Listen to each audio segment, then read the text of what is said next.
Kerajaan berhasrat menjadikan Malaysia sebagai hub serta pendidikan teknikal dan latihan vokasional atau TVET untuk melahirkan modal insan yang berilmu, berkemahiran dan bersasiah tinggi seiring dengan dasar Industri 4.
ini pula inisiatif Pusat Latihan Teknologi Tinggi EdTech Jerantut yang menghasilkan pelindung muka menggunakan injection molding machine hasil ubahsuai mesin pembuat acuan. Ia mampu menghasilkan kira-kira 10,000 pelindung muka untuk kegunaan petugas barisan hadapan bagi mencegah penularan COVID-19. Penggunaan tambahan untuk pembantu perubatan Jerantut. Hanya untuk daerah Jerantut lah yang meliputi hospital dan klinik kesihatan Jerantut. Tapi bila kita dah mendapat permintaan yang tinggi, maka kita dah mula edaran Satu Malaysia. Dalam kesibukan menyiapkan tempahan pelindung muka untuk petugas barisan hadapan, EdTech juga berjaya menyiapkan incubation box untuk Hospital Jerantut. Multi-line acrylic banding itu merupakan projek inovasi EdTech Jerantut yang pernah memenangi pingat gangsa di Pertandingan International Invention, Innovation and Technology Exhibition 2018. Sementara itu, kaki tangan Pusat Latihan Teknologi Tinggi EdTech Jerantut Pahang menampilkan ilham kreatif dengan mengubah suai acuan plastik sedia ada di Institut Terbabit untuk menghasilkan bingkai pelindung muka dengan banyak dan pantas. Penghasilan bingkai pelindung muka itu dilakukan 20 tenaga pengajar bahagian teknologi polimer Institut Terbabit menggunakan teknologi injection molding machine diubah suai. Manakala plastik penutup muka pula dipotong menggunakan mesin pemegang dan lengkapan. Kami mampu untuk hasilkan secara mass production dengan kuantiti yang lebih banyak, dengan masa yang lebih singkat dan pada kos yang lebih rendah. Lebih 3,500 pelindung muka dihasilkan setiap hari. Pusat Latihan Teknologi Tinggi EdTech Jerantut Pahang tampil ilham kreatif mengubah suai acuan plastik sedia ada di Institut Terbabit untuk menghasilkan bingkai pelindung muka untuk kegunaan petugas kesihatan.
Okey.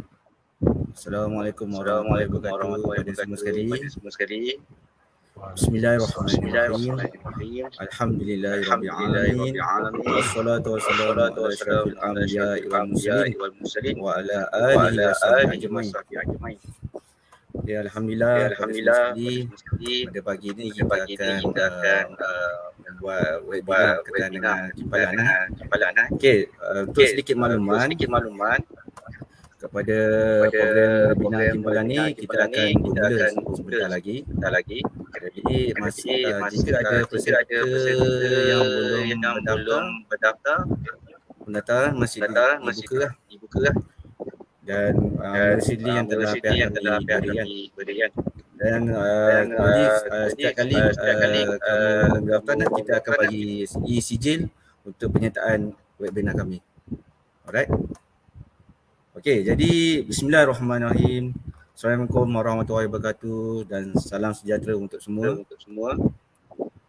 Okey, yang berusaha kepada bahagian pengurusan EdTech Jerantut, bahagian pusat sumber dan media yang membantu dari segi persediaan Facebook Live dan juga dengan poster lah untuk webinar, dan juga bahagian SES yang membantu dalam pengurusan serta atur cara webinar ini lah. Okay, serta para hadirin, pelajar dan para alumni yang dikasihi sekalian lah. Okay. Jadi saya memperkenalkan diri saya dululah sebagai moderator. Okay, nama saya Muhammad Shah bin Alwi. Okay, bertugas sebagai pengajar di teknologi kimpalan di EdTech Jerantut lah, dan mempunyai pengalaman dalam bidang kimpalan lebih kurang 10 tahun lah. Okay. Jadi kita punya peruntukan untuk masa webinar ni adalah lebih kurang 1 jam 15 minit lah. Jadi masa kita terlalu pack, dan insyaAllah lah, segala apa yang kita bincang ataupun kita nak kupaskan dalam webinar ni kita akan cuba sedaya upaya kita lah ya. Okey, tajuk webinar kita pada hari ni, iaitu hari Sabtu ni 23 hari bulan 10 ni adalah amat penting sekali lah, dan amat semoga apa yang kami sampaikan pada hari ini dapat membantu kepada semua peserta dan juga semua yang peserta yang terlibat lah. Okey, di mana kita nak berkongsikan tentang tajuk ni pada umum lah. Okey, dan ramai yang tidak pasti yang kat luar tu bagaimana bidang kimpalan ni dapat membantu kejayaan ataupun kerjaya seseorang tu untuk masa sekarang dan juga akan datang. Jadi setengah orang tu mungkin fikir bidang kimpalan ni kerja kerja keras ataupun kerja yang orang kata kotor apa kan semua kan. Jadi mungkin kita ada pengalaman lah sebelum ni kerja sebagai welder ke apa. Jadi kami bawakan panel-panel lah yang pernah mengalami ataupun merasai lah pengalaman kerja daripada bawah hingga ke tahap sekarang ni. Okey, jadi tajuk kita nak bincang hari ini adalah pekerja kola biru atau pekerja kola putih. Saya dengan Cik Zawani pun dah pakai baju warna biru, warna putih kan. Jadi apa perbezaan dia? Mungkin kita boleh tengok dalam internet tu, semua kita boleh kaji. Sekejap lagi kita akan kupaskan tajuk ini lebih detail lagi. Okey, tanpa saya lengah-lengahkan lagi, saya akan kenalkan panel kita. Mungkin panel kita boleh kenalkan diri sebentar, bertugas di mana, pengalaman bekerja dan dah berapa lama bertugas. Okey, jadi mungkin boleh kenalkan diri. Kita mulakan dengan Cik Zawani dulu untuk kenalkan diri. Terima kasih.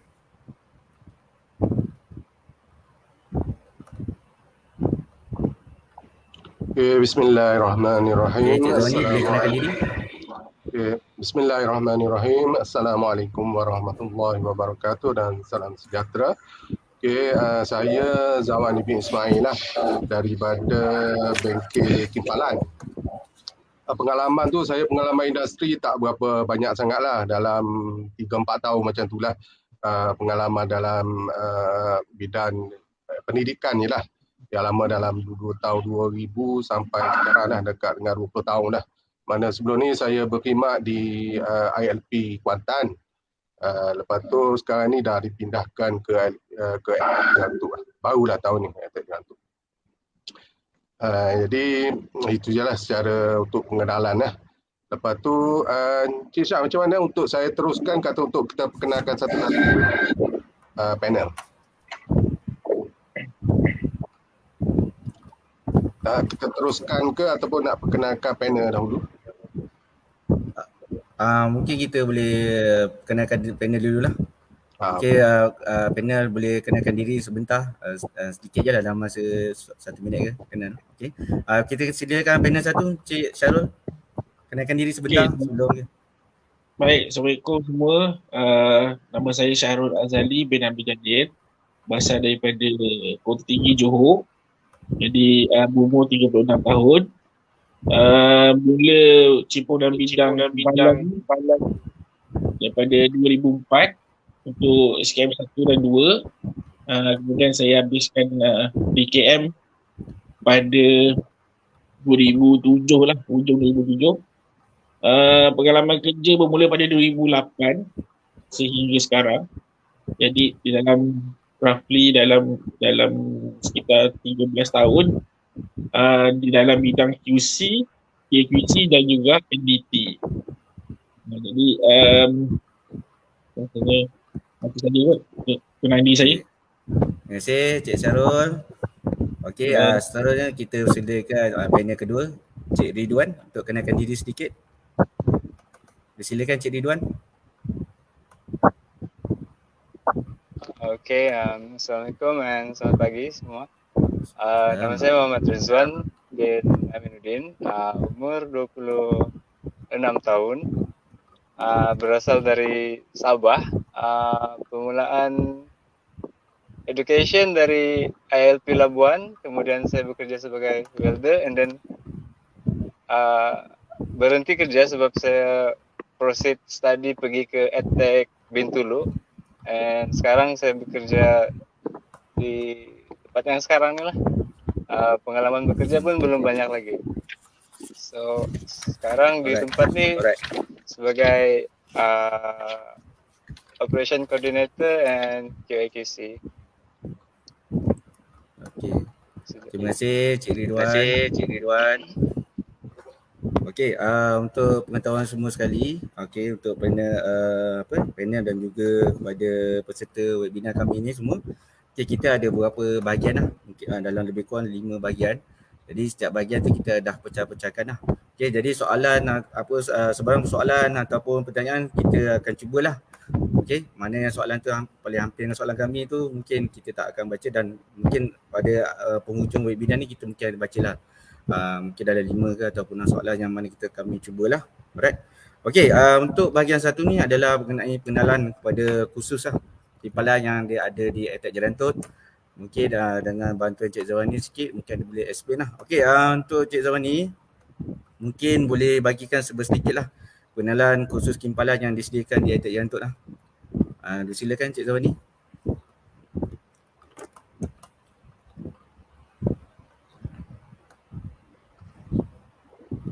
Okey. Sebelum saya terangkan ataupun kita terus kepada berkenaan dengan khusus kimpalan di EdTech Jerantut, kita tengok secara overview dulu apa itu kimpalan lah, sebagai pengenalan. Jadi kimpalan ni sebenarnya dia adalah satu bentuk joining atau sambungan, di mana joining ni ada dia bermacam-macam jenis. Pertama sekali contoh bolt and nut, rivet, adhesive, clinching, semuanya tu adalah di bawah joining ataupun sambungan. Jadi welding atau kimpal ni ada merupakan salah satu daripada bentuk sambungan. Itu dengan cara, dengan bahasa mudah kita guna adalah kita nak menyambungkan dua benda menjadi satu. Dengan cara proses, kalau welding dia fusion welding lah, untuk secara melting atau cairan, untuk menyambungkan dua benda metal tu lah. Itu secara overview apa itu kimpalan. Lepas tu kimpalan ni pula kita boleh bagi kepada dua lah, iaitu conventional and non-conventional. Conventional ni adalah seperti contoh dia lah yang kita biasa kita guna sekarang ni, seperti semau, jimau, jitau, flaskop, semua tu lah. Itu di bawah kategori conventional welding. Dan satu lagi kita ada satu non-conventional welding. Non-conventional welding ni dia seperti robotik dan laser welding. Itu adalah untuk dia pecah dua lah, itu lebih kepada high-end punya teknologi lah. Jadi untuk laser welding pula kita boleh bagi kepada beberapa bentuk lah. Dia sebenarnya laser welding ni dia bukannya benda baru lah, dia dah start pada 1960 pun dah bermula dah welding, laser welding ni. Dia punya medium untuk welding, laser welding ni pun dia ada beberapa jenis lah. Contoh dia fiber, CO2 yang pakai gas lah, ataupun diode lah, semiconductor. Jadi yang famousnya laser fiber lah. Jadi untuk sambungan welding ni dia mengikut application lah. Dia bergantung kepada thickness. Contoh je kalau thickness yang besar-besar apa semua tu pakai konvensional, dan yang mana tak dapat dibuat oleh welding konvensional, macam contoh dia untuk micro welding, untuk welding lah, untuk welding thickness. Contoh plate dia micro welding ni untuk thickness biasa dia di bawah daripada 100 micron ataupun 0.1 mm thickness. Biasanya kita tak boleh pakai menggunakan welding secara konvensional. Sebab kalau ibaratkan 0.1, kalau nak welding buat hollow pun yang 3 mm pun dah pakai semau tu masalah macam-macam lah. Jadi untuk tina ni kita pakai laser welding lah untuk application dia. Jadi untuk selanjutnya pasal laser welding kita buat siri webinar lain lah untuk pandangan lanjut lagi. Jadi untuk hari ni kita hanya concentrate untuk konvensional je lah. Jadi okey, berbalik kepada soalan yang ditanya oleh Cik Syah tadi berkenaan dengan kursus lah. Jadi kursus timpalan yang ada di attack Jerantuk, kita ada untuk DKM iaitu kemasukan SKM tahap 3. Dan berapa lama masa kursus itu adalah selama 1 tahun dan 6 bulan OJT. Itu untuk DKM, Diploma Teknologi Kemahiran untuk welding lah. Dan ada yang satu lagi di abang dia, salah satu lagi tu adalah untuk bidang NDT iaitu SKM tahap 2, dia NDT lah. Jadi antara untuk DKM lah, untuk DKM ni antara silibus yang diajar, yang di-cover dalam semasa proses pembelajaran ni adalah antaranya adalah Quality Assurance, Fabrication and Project Management, CAD Mechanical, NDT, Safety Workshop Management, dan itulah salah antara subjek lah. Jadi kebanyakan subjek untuk DKM ni dia ke arah ke pengurusan lah. Dia kalau tahap SKM 1, 2, 3 tu lebih kepada hands on, mana 4, 5 dia lebih kepada untuk supervisory lah ke atas. Jadi saya rasa itu sajalah untuk silibus yang diajar untuk di attack Jerantuk. Syah. Okey, terima kasih Cik Zawani atas penerangan sedikit lah mengenai bidang gimpalan tu.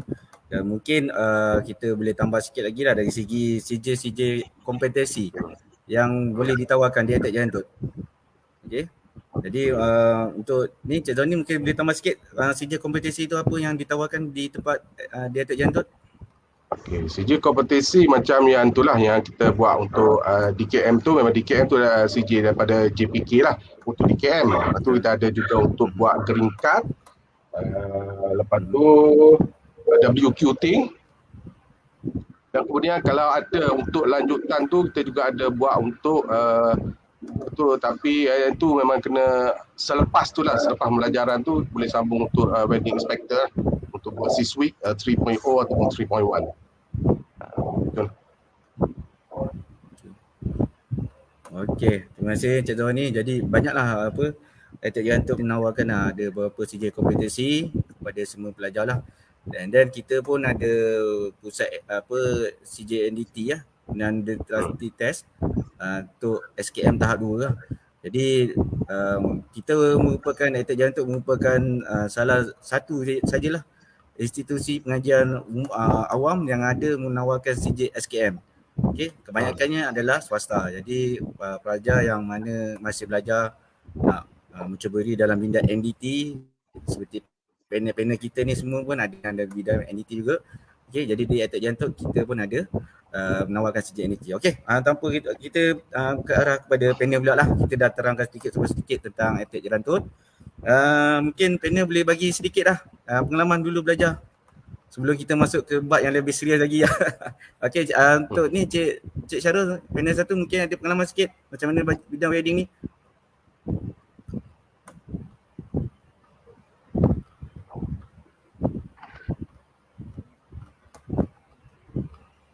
Suara tak keluar ni Cik Syarul.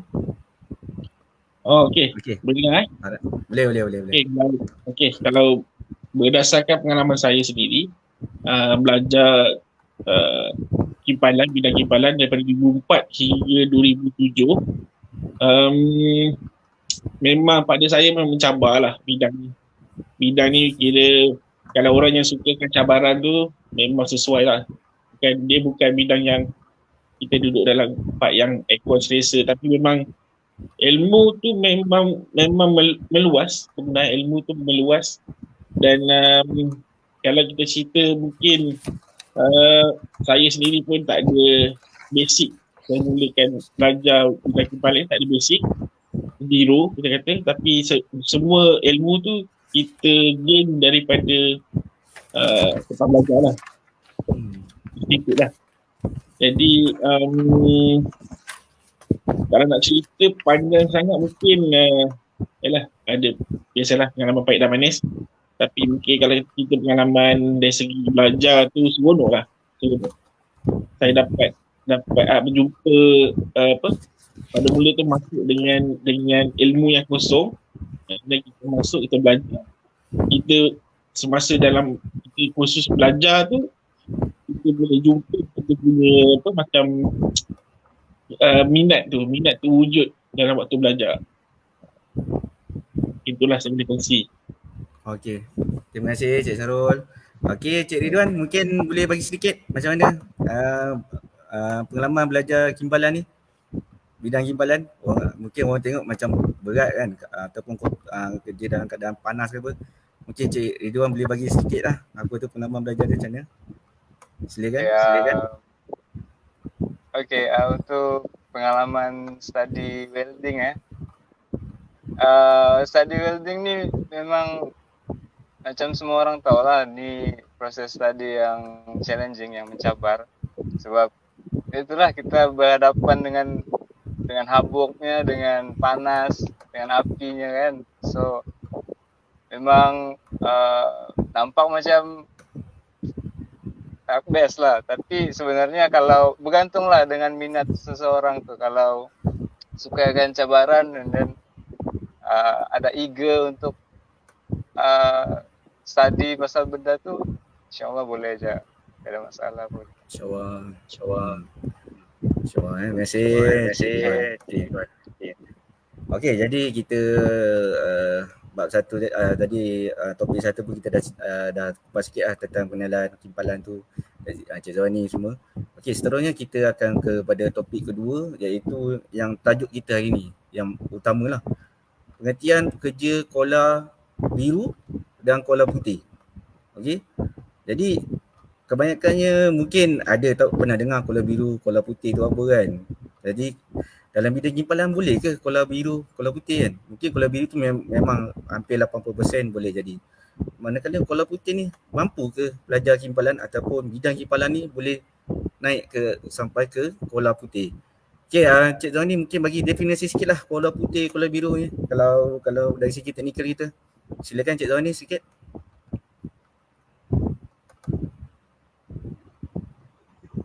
Okey. Secara pengertian untuk kola putih, kerja kola putih atau kola biru ni, sebenarnya kola putih ni dia sempena dengan pakaian sebenarnya. Macam saya sekarang ni pakai, tapi bukan kemeja lah, saya pakai ni t-shirt putih. Jadi dia sebenarnya dia boleh, kalau tengah kata mudah ya, kerja pejabat lah. Mana pekerja, sebab ni benda ni dia asal-asal daripada Europe dululah. Dia kebanyakan pekerja dia pakai kemeja putih, kola putih lah kerja pejabat dia. Mana pekerja yang pekerjaan kola putih ni adalah pekerjaan yang berkenaan dengan relate dengan bahagian administratif, bahagian design, bahagian projek, bahagian manajemen lah, bahagian pengurusan. Itu dikatakan pekerja kola putih. Manakala daripada segi kola biru ni, dia sama juga, dia base kepada pakaian lah, pakaian baju tu. Macam biasanya kola biru ni pakai overall warna biru, kalau di kilang-kilang operator kebanyakan kan pakai baju warna biru.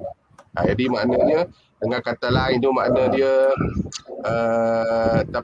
dia bukannya makna kena kata kerja buruh. Kalau dia manual lah, boleh katakan macam tu. Kola biru ni kerja kebanyakan dia kepada kerja manual, kerja keras sikit lah, macam tu.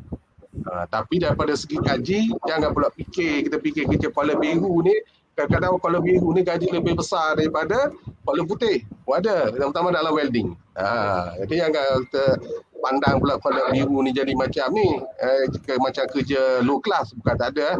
Dia ni sebagai semua ni daripada segi, orang panggil itu je lah, daripada segi pendapatan, daripada segi perkembangan kita, career path kita untuk pergi lebih lanjut tu, dan career biru pun lebih boleh lagi lah.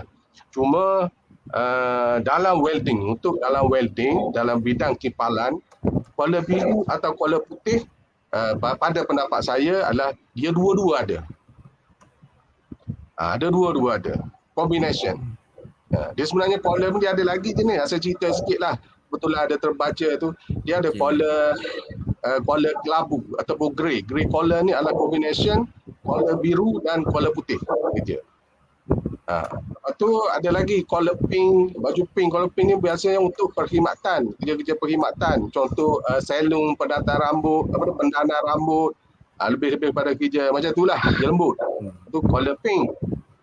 Ada lagi kalau ikut dalam TVET, kalau ikut di masa pemerintahan sebelum ni lah, masa daripada Menteri Sumber Manusia yang dulu, yang tak silap, yang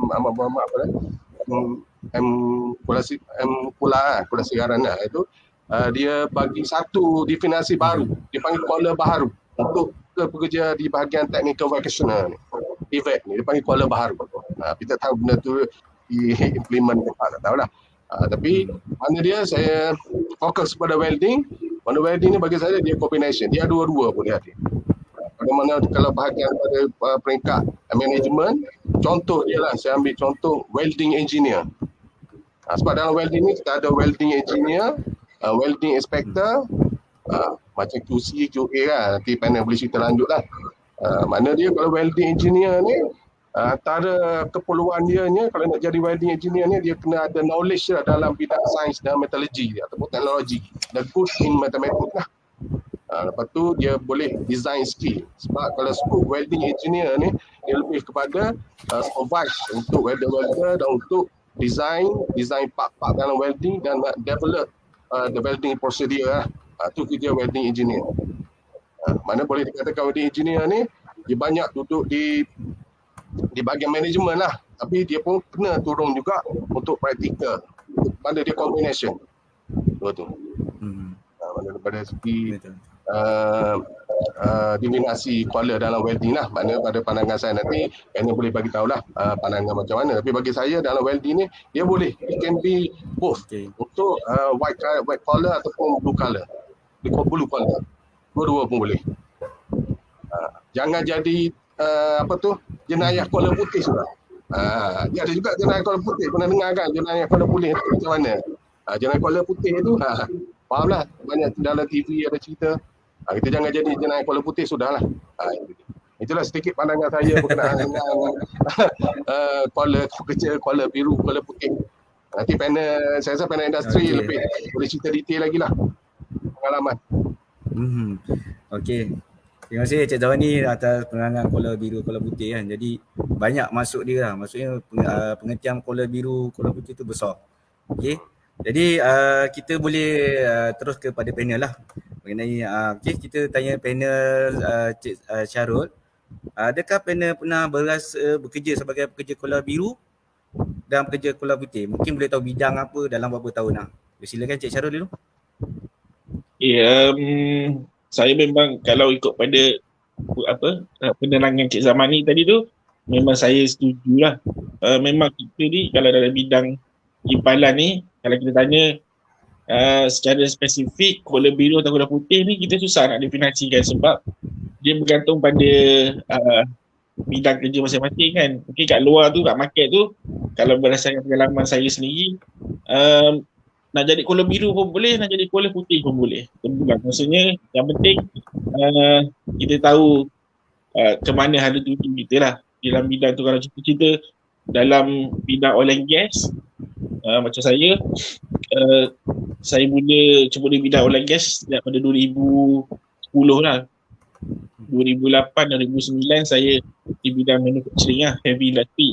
Jadi dari 2010 sampai sekarang, kalau kita student Kimpalan ni kalau nak masuk ke bola putih pun tak ada masalah. Tetapi mungkin setengah industri itu dia memerlukan akademik yang lebih tinggi. Mungkin contoh degree ataupun mungkin dia memerlukan sedikit yang lebih advance lah. Contohnya macam certified wedding engineer under T-Sweep pun ni lah contoh.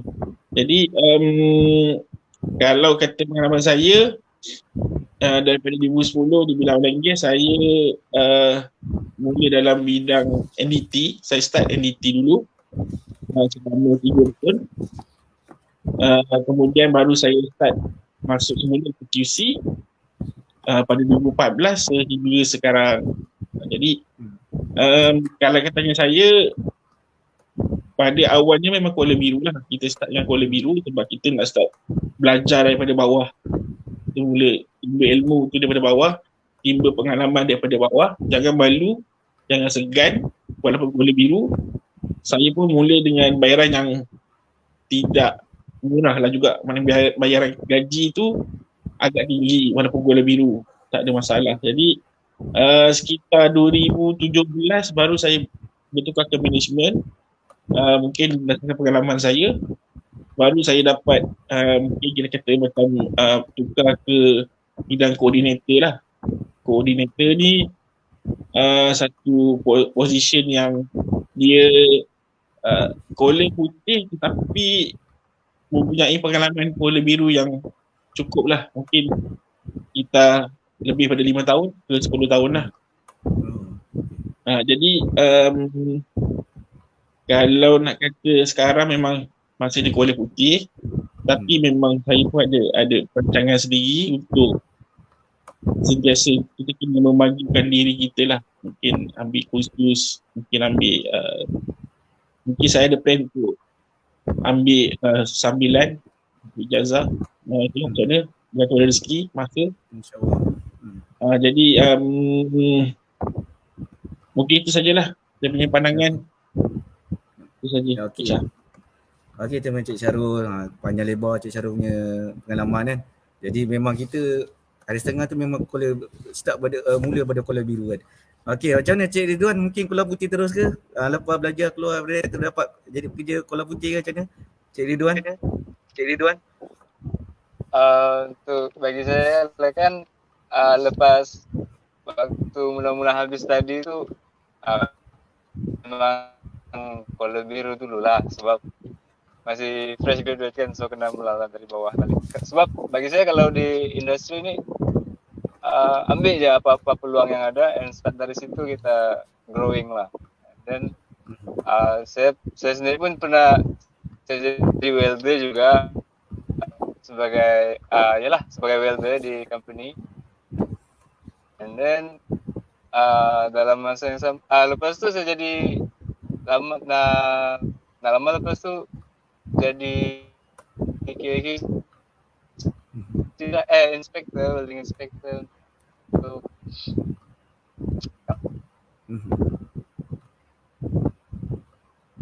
ni. Okay. Then dalam masa buat kerja lain lagi banyak experience and then sampailah jadi pekerja Kuala Putih macam sekarang lah. Okey. Tahniah Cik Ridwan Alhamdulillah lah. Okey. Alright, okey. Terima kasih Cik Ridwan. Okey. Jadi seterusnya saya nak tanya pada Cik Syarul lah. Apa perasaan apabila kita ni bila habis belajar tu kita mula Kuala Putih? Adakah dengan kita yang tadi ada diploma ni kita kena buat contohlah Kuala Biru. Mungkin Kuala Biru tu kena buat kerja berat lah. Kita ada diploma tapi kena buat kerja berat. Apa perasaannya Cik Syarul? Okey, macam yang saya cakap tadi kita nak timba ilmu kita nak dapatkan pengalaman, nak dapatkan ilmu tu kita kena tolak tepi malu lah. Kan mungkin kalau kita rasa malu nak kerja dengan panas ke tu terpulang pada masing-masing lah. Tapi bila kita nak belajar, kita nak timba ilmu, timba pengalaman, kita kena tolak tepi pasal malu tu, kita kena kata tegus je. Kata hadap je lah. Biasalah kita dalam bidang sini kita tak boleh nak memilih macam kita nak kerja aircon juga kan. mungkin kena pilih bidang lain lah, nak duduk dalam aircon saja. Jadi biasa saya mula saya bertugas sebagai QC exec pun pada 2008-2009 pun kira dia bidang pengurusan juga, tapi kita still kena turun, kita kena tengok site, kena tengok yard, kena tanya kita punya staff, tanya kita punya inspektor. Jadi kalau malu sesat jalan lah. Jadi kena tolak pasal malu tu, kena hadap tu biasa kerja bidang kerja kita, tanggungjawab kita kena pasal malu tu tolak tepi. Tapi biasalah kalau tanya perasaan saya pada mula tu memang kita rasa macam macam tak tahu ada tuju lagi mula-mula kita grad, kita pergi, kita masuk industri, kita duduk industri, kita rasa macam tak tahu mana nak pergi, tak tahu mana ada tuju. Tapi kena sentiasa bertanya orang, kena sentiasa cari kawan, kena sentiasa membaca, dan kita beri kita punya jalan yang kita nak lah, yang kita boleh maju terus. Baik, itu saja Cik Syah. Okey, terima kasih Syarul. Okey, Cik Syarul. Okey, untuk Cik Ridwan. Okey. Pernah tak Cik Ridwan terfikir bahawa apabila habis belajar ni daripada Kuala Biru tu kita boleh naik sampai ke bahagian pengurusan? Ada pernah terfikir benda tu? Adakah kita layak untuk sampai ke pihak pengurusan dalam bidang kimbalan? Pernah terasa, pernah terlintas dalam fikiran, adakah kita boleh sampai ke pihak pengurusan? Silakan Cik Ridwan. Ke pihak pengurusan.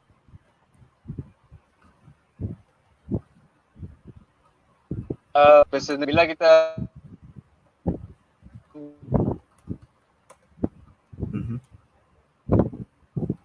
mulai dari bidang tu, orang akan boleh harap dengan kita lah. So orang contohnya majikan akan bagi assign kita untuk satu job, untuk handle job tu, and then bila kita sukses untuk handle job tu, and majikan boleh percaya dengan kita. So dari sana kita boleh nampak lah pekerja Kuala Biru ni bukan sekadar technical, tapi dalam masa yang sama boleh juga untuk management.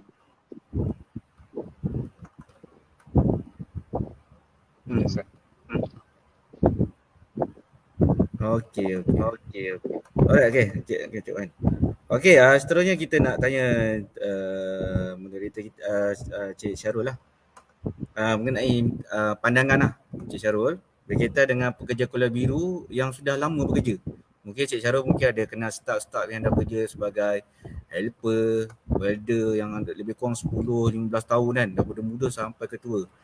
Tapi tak boleh naik ke sampai sekarang lah macam Cik Syarul, Cik Rizwan lah, sampai ke atas pengurusan. Mungkin dari segi masalahnya, dari segi mungkin dia punya tahap kelayakan pendidikan dia ke, ataupun dia tak ada sijil kompetisi kan. Mungkin boleh bagi sedikit pandangan lah macam mana. Sebab dia orang ni dah lama, dia mahir tapi tak boleh naik juga. Minta penjelasan sikit Cik Syarul. Okey, memang kalau kata pengalaman saya, memang kita pernah ada staff yang dulu mungkin dah 10 tahun, 12 tahun kerja, tapi dia apa-apa pun kita kata pertama sekali memang bergantung pada diri sendiri lah. Maknanya atas diri untuk maju, ataupun mungkin dia selesa dengan keadaan dengan posisi dia tu. Tetapi pada pendapat saya, kalau kita kata nak pergi ke Kuala Putih,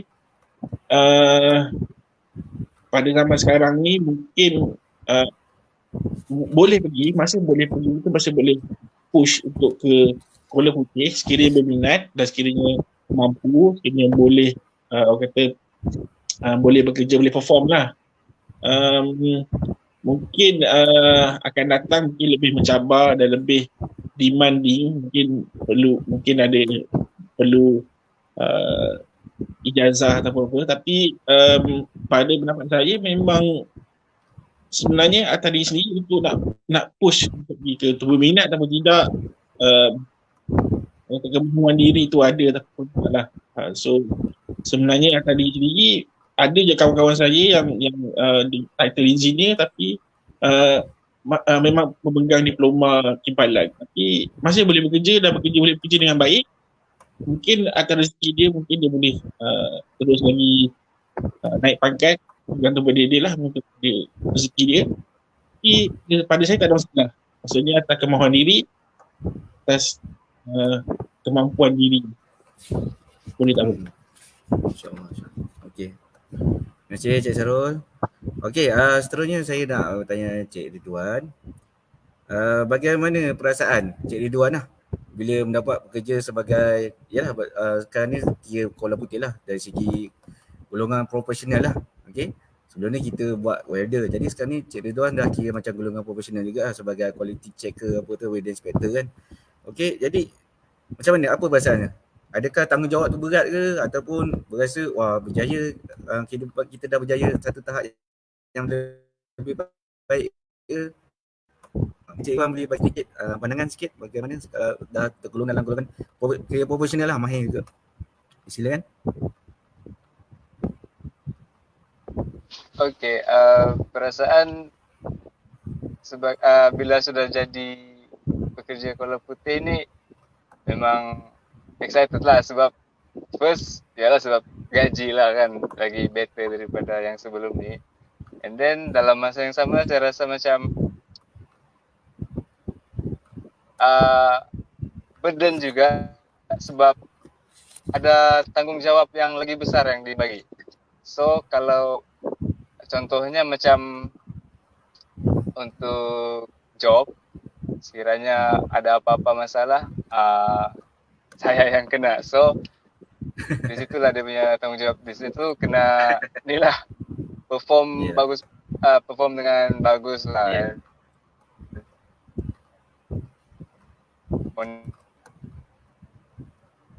Okey. Okey. Bagus.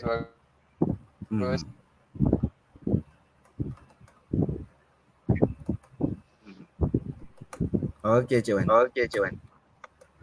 Okey, terima kasih. Jadi kita dah dah masuk ke bab kedua tadi, kita dah terangkan sedikit dah apa itu Kuala Biru, Kuala Putih ya. Jadi dah diterangkan oleh panel dengan lebih baik dan lebih terperinci. Okey. Jadi mungkin ada setengah daripada kita ni tak nampak bidang wedding ni bagaimana. Dia ingat, bagi pendapat saya lah sebagai pengajar juga, panel dan juga Cik Tuan ni pun, mungkin bidang wedding kita buat grill je. Kita tak tahu benda lain. Besar lagi cabang kita kan. Welder je tak boleh kan. Jadi banyak banyak bidang kita yang boleh ceburi, sebab kita more pada fabrikasi dan kita boleh sampai ke pihak pengurusan lah. Maksudnya kita boleh buat report, kita boleh buat macam-macam benda yang kerja kita boleh lakukan lah.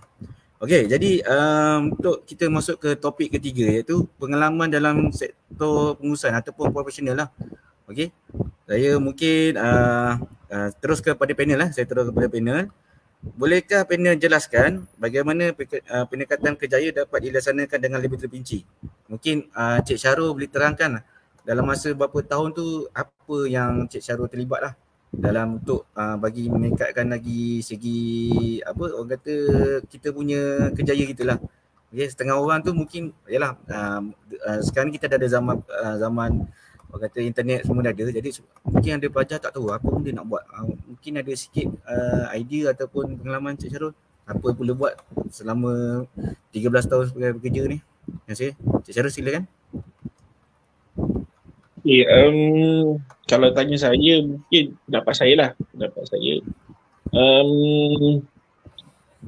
Apa pun di bidang Kuala Putih ni memanglah di sebalik segi-segi kompetensi ataupun apa-apa yang berkaitan dengan bidang kerja memang diperlukan, tak diperlukan, bergantung pada industri, Tapi dari segi Kuala Putih ni, pada pendapat saya, apa yang paling penting adalah pertama sekali pengalaman kita di dalam sesuatu bidang yang berkenaan tu, dan juga skill yang kita develop adalah skill macam pengurusan. Maksudnya kita ada management, kita manage. Mungkin kita pernah duduk di sebagai team player sebelum ni. Team player kita sebagai contohnya saya sebagai QC inspector di bahagian bawah, kita ada kita punya coordinator ataupun kita ada engineer.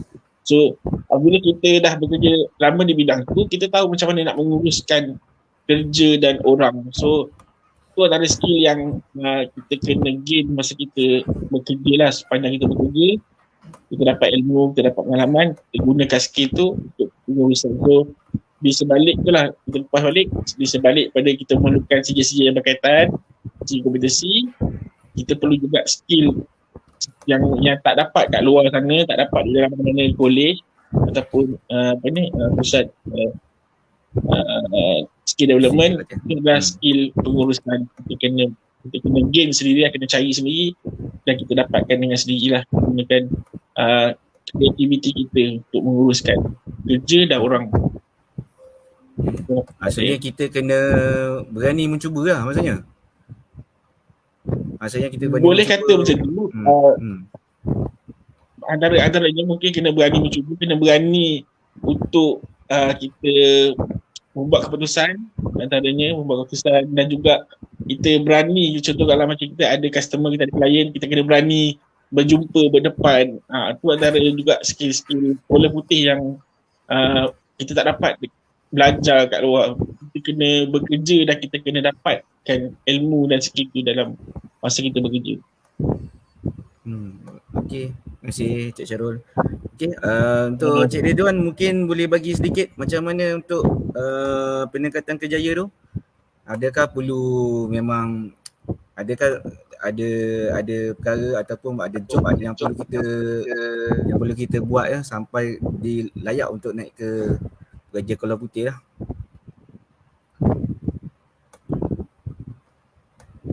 Okay, silakan Cik Ridwan. Okay, bagi saya lah kan, personally saya rasa benda ni kena macam yang dicakap tadi lah, kena ada keberanian lah untuk mencuba sesuatu yang macam ni, pengurusan ni. Contohnya macam yang Cik Syarul cakap tadi, kena berani bercakap dengan klien, berani juga untuk ambil tanggungjawab untuk urus benda ni.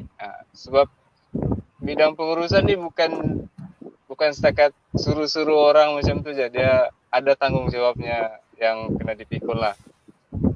And untuk sebagai additional, bagi saya memang experience tu penting, tapi dalam masa yang sama kena ada knowledge jugalah. Macam contohnya kalau ada degree atau diploma tu kira bonus lah untuk naik ke kolam putih.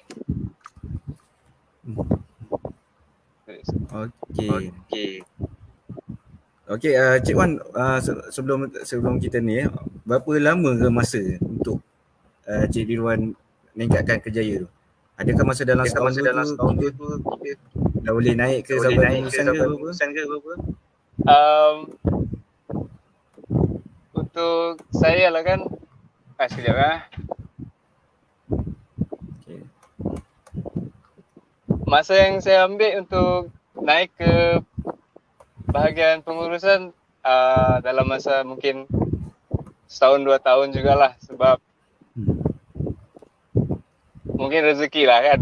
Tapi yalah, banyak benda yang kena lalui lah. Macam contohnya pergi rig, pergi kapal, semua tu kena di situ. Dari sana dapat banyak knowledge lah, and then bila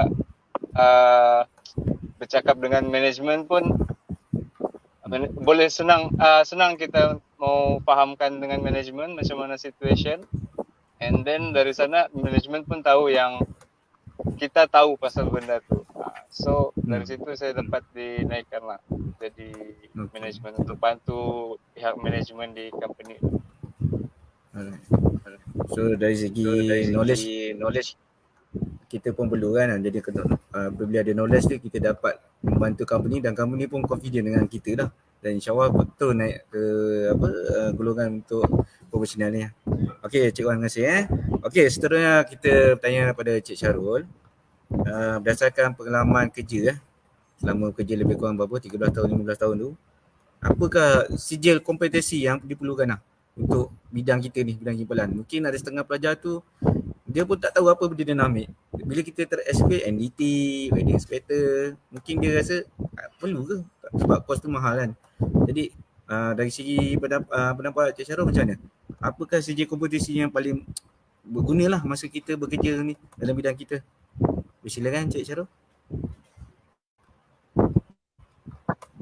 Okay, baik. Soalan ni memang agak subjektif lah.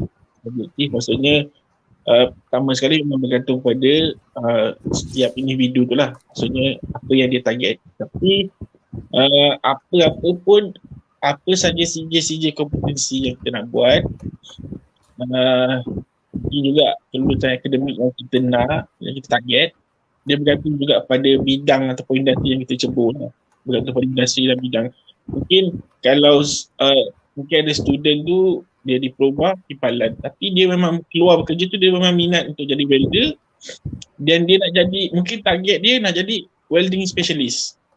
Macam saya sendiri pun saya berminat juga bidang itu, contoh welding specialist. Maksudnya kita jadi orang yang specialist dalam bidang welding. Kita boleh set up, kita boleh prepare, kita boleh perform welding. So tu pun bidang macam tu bukan bidang yang jalan-jalan kan. Maknanya memerlukan pengalaman banyak, kena ada kelulusan akademik dalam bidang kipalan. So mungkin kita boleh lagi pergi ambil khusus mungkin orbital welding ataupun semi-auto punya welding kan. So boleh jadi seorang yang pakar dalam bidang welding, hands on. Mungkin ada juga yang berminat untuk nak jadi welding engineer. So kalau berminat untuk pergi ke bidang engineer, mungkin kena tengoklah apa keperluan, mungkin requirement secara akademik. Mungkin dia memerlukan kita untuk degree, atau mungkin dia memerlukan kita untuk beri khusus certified wedding engineer. So apa-apa pun bidang kita tak boleh terus tentukan satu benda. Jangan sempitkan minda kita dengan satu pusuk. Kalau kata biasa keluar sebagai diploma welding, keluar saja yang biasa common kita dengar sebelum ni, mesti nak welding inspector. Tak juga. Maksudnya bidang ni meluas, boleh cari pada tuju masing-masing, cari minat masing-masing. Bidang ni luas dan cuba explore benda baru. Contoh saya cakap sebelum ni, mana orang fikir nak jadi welding specialist, tapi sebenarnya bidang tu ada dan memang kita boleh jadi pakar dalam welding. Sebenarnya kita bukan saja boleh set up mesin, kita juga boleh perform. So macam saya cakap lah tadi, apa-apa pun kena bergantung pada bidang dan industri. Dan baru kita boleh cari apa CJ kompetensi yang bersesuaian dengan industri yang kita ceburi. Alright. Okay, terima kasih Cik Syarul. Penjelasan tu maksudnya bidang kita ni luas lah sebenarnya. Betul. Jadi bidang kita luas dan banyak bidang yang kita boleh ceburi. Bukan sebagai welder sampai bila-bila. Contohnya safety officer pun boleh kita boleh jadi. Jadi jadi sebagai inspection, banyak jenis. Okey, jadi kita seterusnya pada Cik Ridwan. Okey, bagaimana, apakah bila sekarang sebelum ni kita bekerja menurut arahan ataupun kita terima arahan daripada pihak atasan. Tapi sekarang ni kita dah berubah kepada perancangan sistem kerja. Maksudnya kita dah merancang satu kerja tu macam mana, apa yang ada, apa perasaan perubahan tu. Dari segi macam rasa macam banyak kena study ke apa lagi kena? Okay, Cik Ridwan. Okay, buat masa sekarang ni memang masih banyak lagi yang saya perlu belajar untuk management. Cuma for now memang rasanya macam susah jugalah mau menguruskan sequence kerja tu macam mana kan. Cuma tapi kan kita bekerja dengan team management. So di sini kan boleh minta pendapat dengan tim-tim yang lain lah macam mana. And then di situlah kita jangan malu untuk bertanya, sebab nanti kalau sekiranya ada apa-apa masalah, susah, company yang susah, kita pun susah. So jangan malu bertanya lah. And then untuk management, untuk technician semua, saya rasa bagi saya tidak ada masalah sebab saya pun pernah berada di tempat diorang, saya tahu apa yang diorang rasa. So bagi saya tidak ada masalah lah kalau yang itu okey je. Okey je. Okey, terima kasih. Okey, sekarang ni kita ke arah soalan yang lebih biasa orang nak dengar ni. Soalan cukup puas ni sebenarnya. Pendapatan kita ataupun gaji. Okey, mungkin panel kita boleh terangkan sikit lah, panel Cik Syarul. Bagaimana gaji ni, pendapatan kita dapat ni, dia punya perubahan. Okey, Cik Ridwan boleh dulu. Macam mana? Sebab gaji ni orang menarik minat orang kan. Sebagai kerja Kuala Biru, mungkin punya anggaran berapa kan. Jadi bila Kuala Putih ni gaji dia mungkin mesti banyak beza. Boleh Cik Ridwan explainkan sikit. Okey. Untuk waktu saya bekerja sebagai pekerja Kuala Biru, gaji memang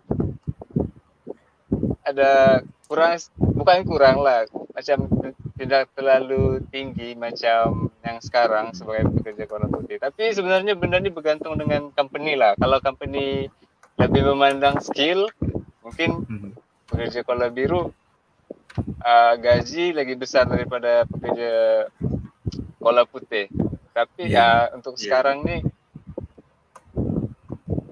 perubahannya memang besar lah sebab saya pun bermula dari bawah and then berpindah ke bidang lain sampailah dapat ke tahap ni. Gaji pun okay. Boleh tahan tak? Boleh lah. Boleh dah? Boleh dah. Okey, terima kasih. Cik Syarul, macam mana Cik Syarul dari segi pendapatan daripada Kuala Biru ke Kuala Putih, banyak ke beza dari segi pengalaman? Cik Syarul punya mic mute eh. Mic tolong on kan? Boleh Cik Syarul? Okey, tak apa. Alright, tak apa. Kita terus ke soalan lain dululah. Mungkin ada sikit technical problem. Okey, seterusnya kita nak tanya dari segi bab yang seterusnya lah, ataupun kita peluang pekerjaan selepas tamat pelajar.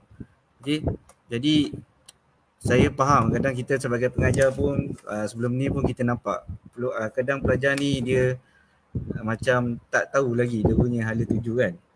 Jadi mungkin saya minta Cik Zawani Cik Zawani mungkin boleh bagi sedikit lah penerangan. Mungkin ada pernah dengar tak cerita pelajar-pelajar kita peluang pekerjaan selepas dia belajar di EdTech. Silakan Cik Zawani. Okey, berkenaan dengan peluang kerja memang kebanyakan daripada khusus welding, kebanyakannya hampir daripada 80% lah biasanya dapat kerja lah dalam bidang welding. Tapi ada juga yang orang kata kerja kalau boleh untuk selepas daripada pengajian tu, kita cari dan juga pekerjaan yang relate dengan bidang.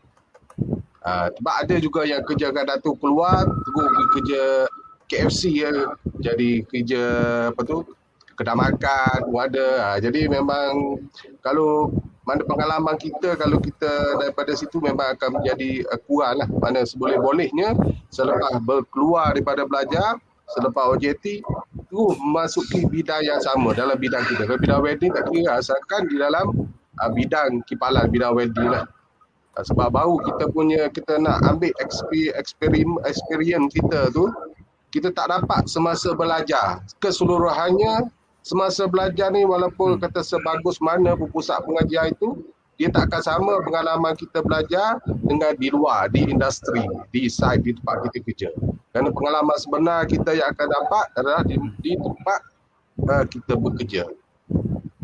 Kalau di tempat pusat pengajian ni, walaupun ada di cover keseluruhan sekalipun, tapi dia ada certain yang perlukan untuk dia situation, untuk memang untuk suasana bekerja yang sebenar lah. Daripada situ boleh kita tambah lagi ilmu pengetahuan kita dalam bidang welding. Yang paling penting sekali dalam semasa kita bekerja tu, seperti yang dicerita oleh panel-panel lah, jangan segan, jangan takut bertanya, mana kita berani. Yang paling penting sekali disiplin lah. Disiplin itu paling utama sekali dalam semua jenis pekerjaan, tak kira dalam welding ke, dalam apa-apa sektor pekerjaan pun, paling penting sekali disiplin dan amanah kerja. InsyaAllah kalau kita boleh jaga disiplin, kita boleh jaga, maka kita akan boleh maju untuk career path kita, boleh sampai kepada seperti yang cerita daripada Kuala Biru nak ke Kuala Putih, ataupun sebagai ownership pun boleh untuk sesuatu company. Kita boleh jadi boleh jadi CEO untuk company kita sendiri. Sebab di dalam syllabus DKM pun untuk bukan ada satu subjek yang dipanggil subjek fabrication and project management. Di mana di situ memang semua pelajar akan belajar daripada step, daripada mula-mula sekali buat projek sampailah ke penyerahan projek kepada company. Mana kita buat daripada A sampai Z, daripada segi tender, daripada segi design, daripada segi fabrication, daripada segi inspection dan finishing, sampailah kita serahkan projek tu kepada company lah, kepada owner. Mana kita boleh jadi owner untuk sesebuah company kita sendiri. Mana tidak terikat kepada kita nak bekerja makan gaji saja. Mana dalam welding ni kita boleh, dia terlalu luas. Sama ada nak kerja sendiri, nak buka company sendiri, atau kalau nak lebih lagi sekarang ni, kalau paling penting sekali kita kena buka minda kita, kena pergi, jangan kata nak bekerja. Saya duduk di, kata contohlah, di Kuantan, di Pahang. Nak kerja di Pahang juga. Tak berani nak keluar daripada tempat sendiri. Seboleh-bolehnya keluar ke, kalau masa muda, masa bujang ni, keluar ke luar negeri. Luar negara lah, contoh ke Dubai, ke mana. Kat sana lagi pengalaman pun lagi banyak. Daripada segi salary pun lagi banyak. Itulah sedikit sebanyak daripada saya berkenaan dengan career path lah untuk kita belajar untuk daripada bidang welding ni. Mana kita boleh pergi jauh. Lepas tu selepas belajar, satu lagi yang paling penting selepas belajar, dapatkan sebanyak mana CJ Professional Certificate. Seperti yang cerita tadi, untuk siswi 3.0, untuk welding inspector, 3.1 untuk welding inspector, kemudian untuk welding engineer, kena ambil certified welding engineer, dan macam-macam CJ, bermacam-macam jenis lagi certification untuk kita dapatkan, untuk kita majukan diri kita untuk perkembangan pekerjaan kita. Ya. Alright. Okay, terima kasih Cik Zawani atas penerangan sedikit lah pengalaman bagaimana budak kipalan kita keluar sebagai peluang pekerjaan tu banyak Okey, seterusnya saya nak tanya Cik Ridwan untuk kita. Apakah pekerjaan yang boleh panel lakukan maksudnya Cik Ridwan lakukan dalam masa 6 bulan hingga 1 tahun selepas tamat belajar tu? Apakah pekerjaan yang mula-mula tu? Kadang-kadang kita habis belajar dia, kita tak tahu, kita fikir kan apa benda kita boleh buat Tapi Cik Ridwan boleh bagi tak? Dalam masa 6 bulan selepas belajar hingga 1 tahun tu, apa pekerjaan Cik Ridwan buat tu? Mungkin boleh bagi guide untuk kita lah. Cik Ridwan silakan. Okey, dalam masa 6 bulan hingga 1 tahun selepas habis tadi. Okey, first memang saya kena assign sebagai welder, walaupun saya ada diploma tapi tetap juga jadi welder. Sebab bagi saya ini merupakan bidang yang saya study, so why not kan, sama juga sebab masih juga boleh gain experience yang ada di industri ni yang berkaitan dengan welder. So bagi saya, selagi benda ni ada kaitan dengan bidang yang saya ceburi, selagi itu tiada masalah lah untuk ambil je peluang yang ada, yang dibagi. And then dalam masa yang sama, saya ada try juga untuk buat benda lain selain daripada welder. Contohnya hose fabrication. Hose fabrication maksudnya buat hose lah, hose untuk hydraulic yang high pressure hoses, and then buat pressure test. pressure test untuk pipe and hoses. Pressure test, buat pressure test lah untuk hoses dengan pipe tu sebelum dihantar ke klien. Selain tu saya ada juga buat NDT selepas habis study tu, tapi bukan official NDT technician lah. Saya just dorang company tahu saya punya background macam mana, and then dorang kiranya macam test lah saya boleh buat ke tidak, and then saya boleh, bila saya buat dorang tengok, and then dorang nampak boleh buat. So dari situ saya dibagi kursus lah untuk ambil NDT. So dari sana saya start jadi NDT technician untuk company lah. And then rasanya itu je lah. And then untuk pressure test tu belum lagi lah ada dibagi kos, sebab kosnya pun mahal sir. So mungkin next time lah boleh ambil. Okey. Terima kasih. Okey, untuk Cik Syarul lah, Cik Syarul. Ingat lagi tak masa selepas belajar tu dalam setahun, 6 bulan hingga setahun tu, apa pekerjaan Cik Syarul buat untuk kita bagi kat lah budak kita ni, student kita mungkin mana yang mungkin ada nak hantar anak untuk masuk bidang wedding kan. Tapi nak tahu lepas kerja tu, lepas waktu belajar tu dalam setahun 6 bulan setahun tu apa Cik Syarul buat untuk kerjaya lah.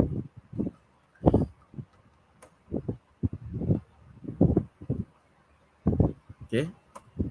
Silakan Cik Syarul. Okey. Tak apa, kita ni lah mungkin ada sikit masalah teknikal internet kan, tak apa. Alright, okey.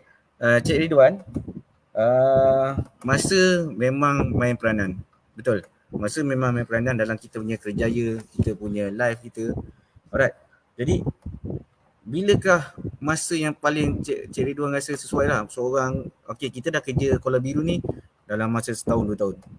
Ada tak masa rasa inilah time aku untuk naikkan lagi kerjaya aku? Ada tak? Agak-agak bila masa tu terfikir untuk meningkatkan lagi kerjaya tu?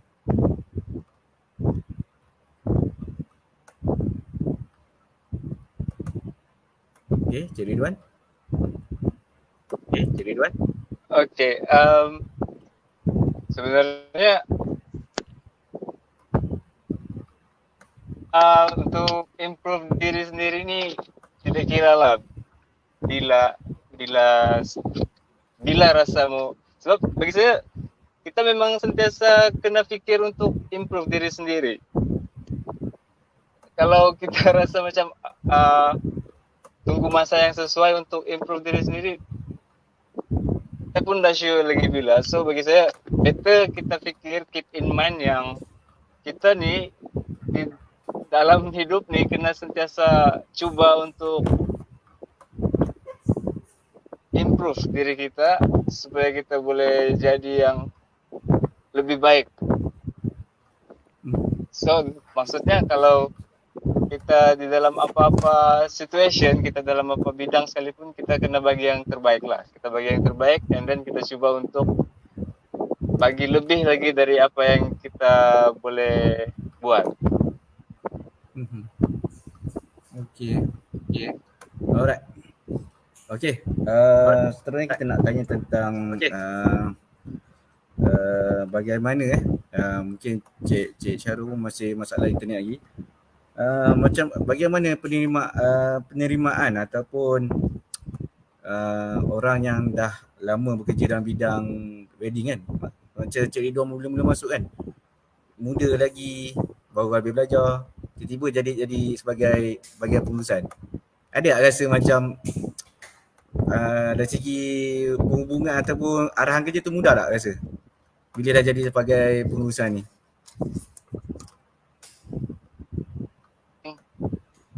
Bagi saya memang first rasa macam awkward jugalah, sebab saya masih muda tapi dibagi position macam yang sekarang. Sebab di tempat kerja pun bukannya muda-muda semua, banyak juga yang tua. So bagi saya ini juga satu cabaran lah untuk bagi saya untuk buat benda ni. Okey. Alright. Okey, mungkin ada dari segi nasihat ataupun panduan lah kepada pelajar-pelajar yang habis dalam bidang kibalan lah. Tak kira belajar di mana, di FTech ke, di KBN ataupun di Jamara ke apa. Mungkin Encik Ridwan boleh bagi panduan lah ataupun nasihat kepada pelajar-pelajar ni. Apakah perlu buat dari segi masa. Okay, dari tadi kita boleh dengar sijil kompetensi memang kalau nak naikkan diri kena ambil sijil kompetensi. Okey, mungkin Encik Ridwan boleh bagi sikit panduan lah ataupun nasihat lah kepada alumni yang belajar, yang baru habis belajar di bidang kibalan lah.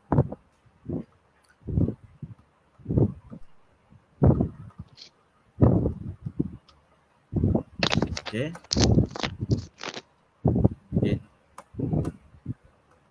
Okey, Encik Ridwan. Okey, mungkin ada sedikit masalah teknikal Okey. Tak apa, nanti kita tanya balik semula pada panel kita. Okey, Encik Zawani jadi kita pun dah pejam pelik kita pun masa kita pun dah hampir 1 jam 1 jam 10 minit lah. Mungkin Encik Zawani mungkin ada sedikit dari segi kesimpulan lah kita boleh buat setelah kita tunggu panel kita ni. Panel kita ada masalah internet ataupun ada technical sikit problem.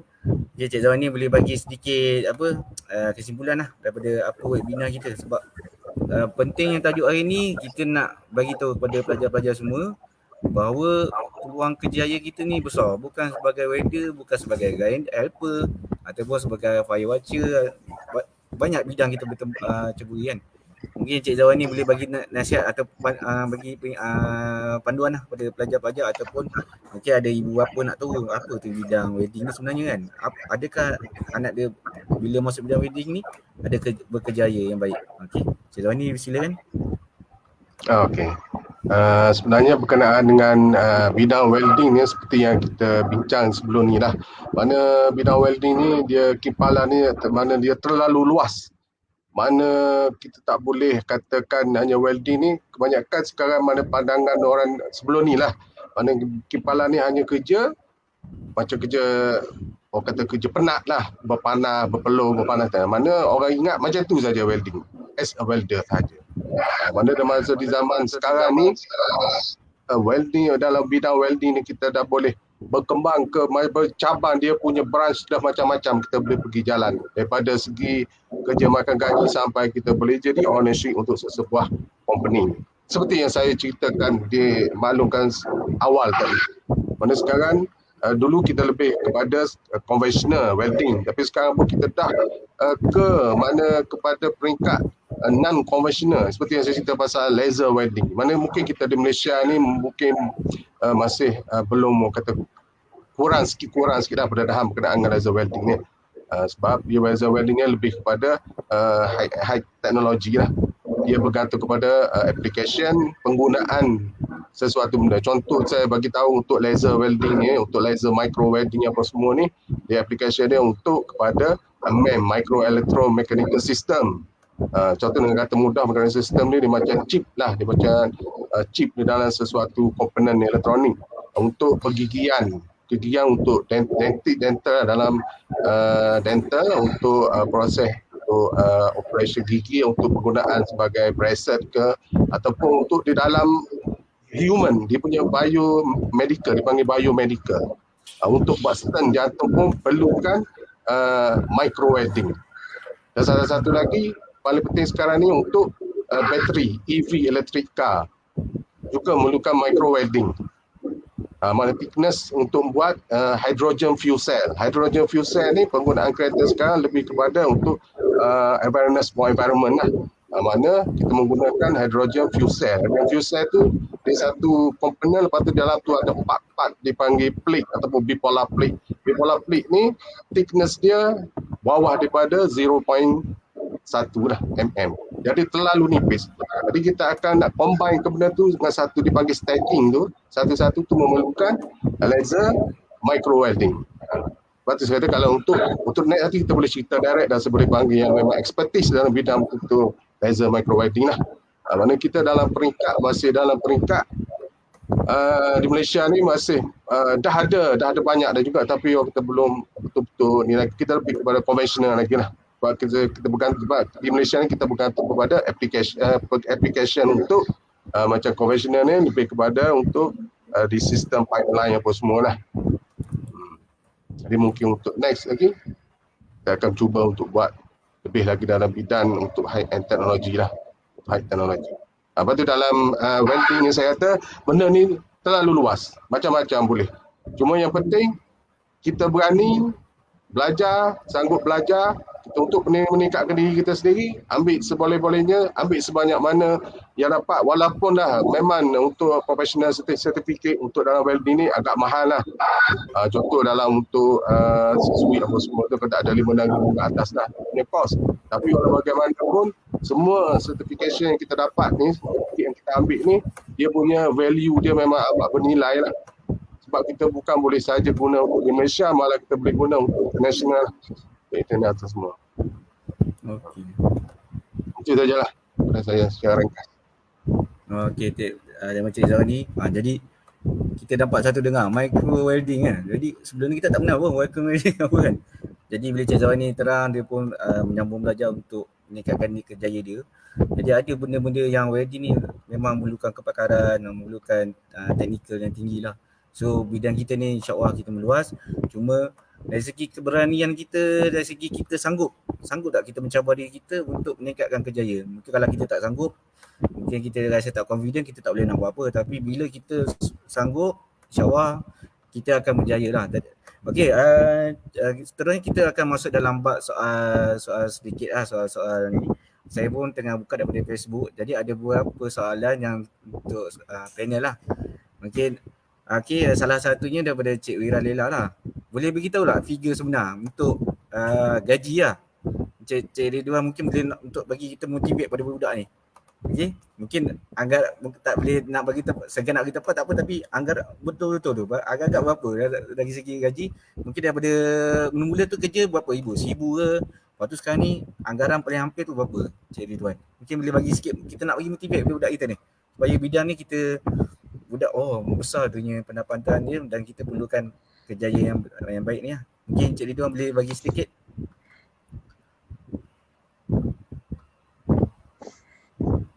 Okay, figure sebenar untuk basic salary lah. Kalau tak lah, sebab saya rasa saya tak boleh lah bagi tahu berapa sebenarnya kan. Tapi memang okey lah, memang boleh lah. Hampir-hampir ke 5 angka, tapi belum lagi sampai 5 angka.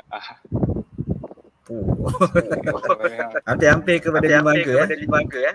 Tapi sebenarnya benda ni bagi saya kan, kalau macam mana kita kerja keras, macam tu lah apa yang kita dapat. So kepada student-student, kalau mau gaji besar, kena berani, jangan terlalu macam mana, memilih sangat lah. Memilih boleh, tapi kalau memilih untuk kebaikan, untuk macam malas ke apa kan, atau rasa macam kerja ni tak sesuai. Sebab rasanya ada je yang student diploma tapi yang kena offer sebagai welder. Sebab tu student diploma ni refuse. Orang refuse lah offer sebab orang di offer sebagai welder. Bagi saya kan itu masih lagi di dalam bidang, and then itu merupakan kiranya macam batu loncatan pertama lah dalam kerjaya. So ambil je lah apa peluang yang dibagi, and then start dari situ kita buka langkah untuk improve diri sendiri untuk jadi lagi berjaya lah. Ya betul. InsyaAllah. Jadi kita mula pada bawah kan. Kita mula dari bawah dan kita improvekan diri kita sedikit-sedikit, dan insyaAllah kita boleh sampai gaji kita yang nak lah. Mungkin tak lama, dalam 3-4 tahun kalau kita berusaha, kita confident, setiap kali apa kerja kita buat mengikut apa yang diarahkan dan kerja kita perfect, saya rasa tak ada masalah. Okey, mungkin kita boleh cuba Cik Syarul. Ada soalan ni Cik Syarul. Ni soalan ni biasa daripada Cik Lin lah. Okey, kita punya pegawai kita dulu lah. Sekarang bertugas di Akiban. Mungkin kita boleh, dia ada soalan dia. Bidang wedding ini biasanya didominasi oleh golongan lelaki. Okey. Ya, okey, tu ada contoh situ kan. Ada kita boleh tengok kan oleh golongan lelaki. Berdasarkan pengalaman panel, adakah peluang golongan wanita untuk bekerja dalam bidang ini atau hampir tak ada? Apakah cabaran utama yang bakal dihadapi oleh pelajar perempuan sekiranya cebur bidang wedding? Okey, dalam dunia pekerjaan kelak. Mungkin Cik Syarul mungkin ni lagi Okey, Cik Wan, ada pernah ni tak pekerja wanita ni dalam bidang kita ni? Sebagai welder, setakat ni saya belum ada jumpa, tapi ada seorang, cuma dia tidak lama sebab dia berhenti buat welding sebab dia pregnant. Tapi itu merupakan, bagi saya lah kan, itu boleh dijadikan sebagai satu pembakar semangat, sebagai cabaran untuk perempuan. Kenapa kalau kita nampak perempuan kurang dia punya jumlah sebagai welder ni, kenapa sebagai perempuan kan tidak jadikan itu cabaran? Kenapa kita tidak set di dalam diri kita yang kita perempuan pun boleh buat? So bagi saya benda tu tidak mustahil, boleh. Memang itu bergantung dengan skill masing-masing lah. Kadang-kadang lelaki pun ada yang skill boleh dikalahkan oleh orang lain, oleh perempuan, bergantung dengan skill masing-masing. Ya. Okey. Terima kasih Cik Wan. Cik Syarul, ada tak pernah bidang bekerja ni dengan golongan perempuan, golongan wanita dalam bidang kita? Cik Syarul? Oh, masih problem lagi lah teknikal dia. Okey, masih masalah lagi. Okey, seterusnya kita ambil lagi satu soalan lah. Kita tengok dalam WhatsApp ni. Saya pun tengah baca WhatsApp. Okey, kalau kata ada soalan dia, kita tengok sebentar. Okey. Alright. Okey, setakat ni tak ada lagi lah. Okey, ada lagi satu soalan. Dia nak bertanya, Cik Ridwan pernah bekerja sebagai wedding inspector kan? NDT ya. Betul tak Cik Ridwan?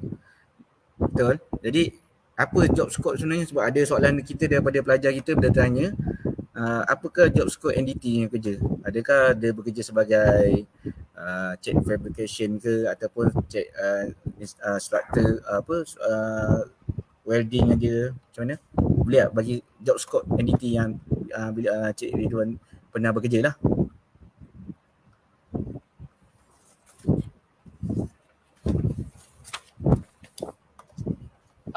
Okey, untuk kalau yang berkaitan dengan welding ya memang saya ada buat, tapi sebenarnya job scope untuk ni, maksudnya job scope NDT, job scope sebagai NDT welder ke macam mana?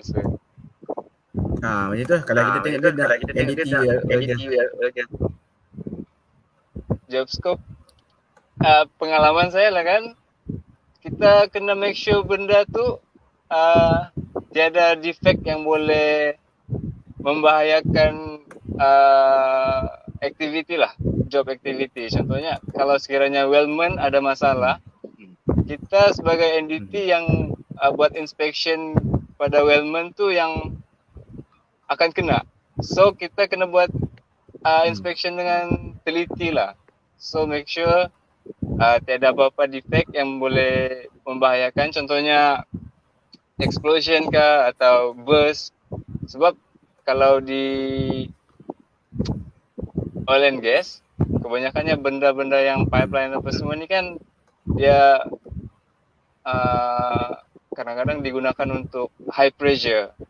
So kalau high pressure ni kita kena faham lah, dia punya hazard tu memang betul-betul bahaya. So kena buat inspection betul-betul, check sama ada weldman tu okey, dia punya mengikut prosedur yang ditetapkan ataupun tidak.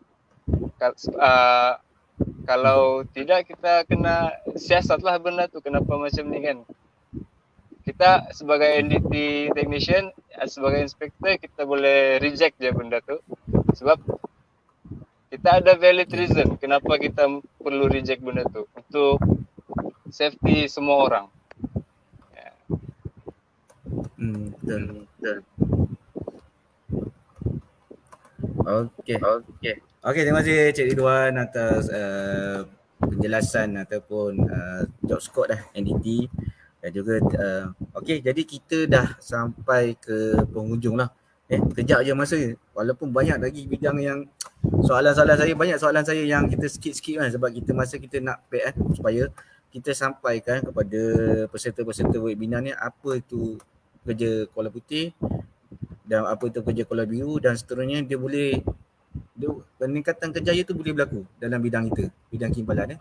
So saya berharap lepas ni para peserta yang dah mengikuti kita punya webinar ni pasang satu azam di mana kita akan buat satu, orang kata, peningkatan diri sendiri. Tak ada orang lain yang akan bantu kita. Kalau kita nak, kita boleh. Okay? Dan satu lagi, Encik Zawani pun dah bagi tahu dalam kesimpulan tadi, kita kena jaga, kita kena ada disiplin, kita kena bagus, kita kena ada confident, kita ada boleh bercakap dengan customer. Okay? Dan penting lagi, kita perlu belajar selalu. Bertanya dengan orang. Okay? Orang-orang yang pernah bekerja sebelum ni, okay? Tak kira kita ni boleh pada bawah dan satu hari kita akan berada di atas pun, kita perlukan orang bawah jugalah supaya sama-sama kita boleh membangunkan karier kerjaya kita ni. Okay? Jadi saya harap hasil daripada hari ni webinar ni mungkin boleh membuka sedikit pun, mungkin ada hampir katakan 100 peserta ni, mungkin dia nampak 10 orang 20 orang tu, wah, aku perlu satu booster ataupun perlukan satu perancangan yang perlu aku buat. Macam itulah, maksudnya kita ada perancangan kita. Okay? Jadi kita tak boleh stay satu step tu ataupun satu tahap tu sampai bila. Kita mesti meningkatkan diri kita. Okey, jadi kita pun alhamdulillah, syukur alhamdulillah, kita pun dah hampir tamat webinar kita ni. Okey, jadi saya sebagai pihak moderator dan juga mewakili semua pihak pengurusan EdTech dan juga warga EdTech untuk mengucapkan banyak terima kasih kepada semua tuan-tuan, puan-puan yang sudi mengikuti kita punya webinar kita ni.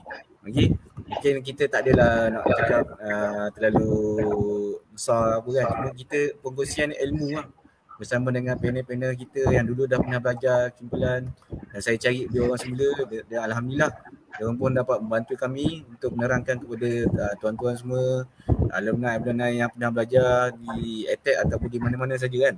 Okey, saya ucapkan banyak-banyak terima kasih dan kepada sudi yang meluangkan masa untuk bagi memeriahkan lagi webinar kita ini.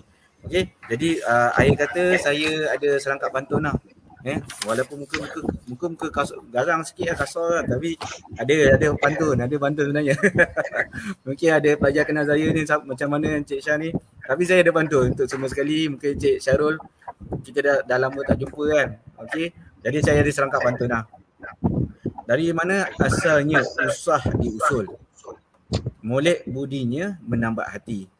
2, 3 bicara salah tersasul, jangan disimpan di dalam hati lah. Okey, jadi mungkin ada soalan-soalan yang panas-panas ke apa, mungkin panel pun segan nak jawab, tapi tak apa, kita faham dari segi tu. Jadi saya mengucapkan banyak-banyak terima kasih kepada semua, dan insyaAllah kalau ada keizinan kita akan cuba buat lagi. Mungkin lepas ni lagi kita mungkin cari lagi sikit lagi mungkin pengkhususan dalam bidang teknikal, sebagai macam tadi Cik Zawani pun ada bagi idea micro technical tu apa, welding kan. InsyaAllah kita akan datang, kita akan cuba lagi lah insyaAllah. Jadi terima kasih semua dan selamat maju jaya kepada semua sekali. Assalamualaikum warahmatullahi wabarakatuh. Terima kasih semua. Terima kasih panel semua dan Cik Zawani. Terima kasih.